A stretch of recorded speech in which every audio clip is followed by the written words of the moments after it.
अवधूत चिंतन श्री गुरुदेव दत्त। श्री स्वामी समर्थ। नमस्कार स्वामी भक्तांनो, आपल्या श्री स्वामी सेवक ब्लॉग चॅनलवर आपलं स्वागत आहे। सगळ्यात आधी सर्व स्वामी सेवकांना श्री स्वामी समर्थ। तर स्वामी भक्तांनो, आपल्यापैकी अनेक व्यक्तींची अशी अडचण किंवा समस्या असते की त्यांच्याकडे पैसा टिकत नाही। कितीही पैसा घरात आला तरीही महिन्याअखेर हातात काहीच शिल्लक राहत नाही। जणू काही पैसा घरात येणे अगोदरच जाण्याचे मार्ग ठरलेले असतात।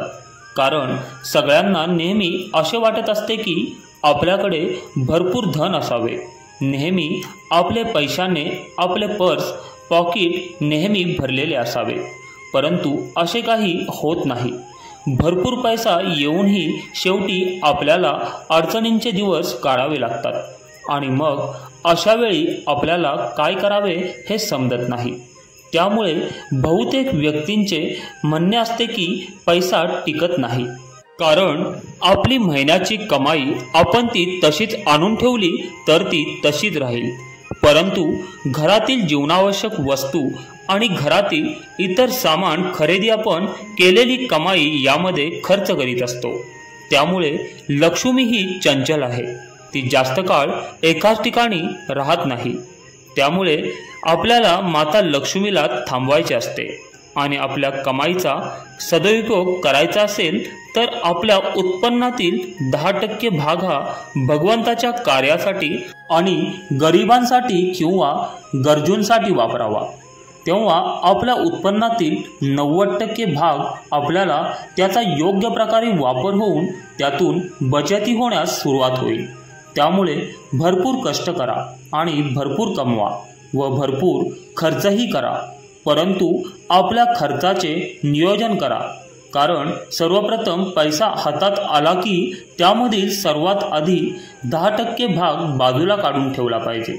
मग त्यानंतर घरासाठी किती लागतील आणि ते पैसे बाजूला काढावे आणि सर्वात शेवटी बचत म्हणून बाजूला काढलेले पैसे लगेच गुंतवणूक करावी।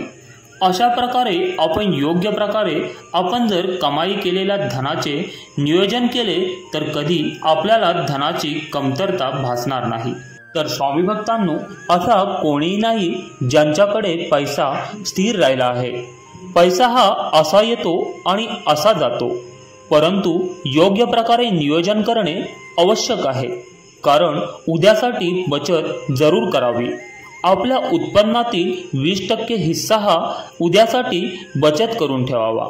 कारण पुढे आयुष्यात काय होणार आहे किंवा कोणत्या प्रकारच्या अडचणी किंवा समस्या येणार आहेत हे आपल्याला माहीत नसते।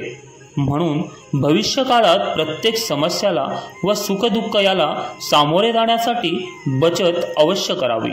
पैशाचा सदुपयोग केला गेला तर तो पैसा टिकतो, पण पैशाचा दुरुपयोग केला गेला तर पैसा कधीच टिकत नाही।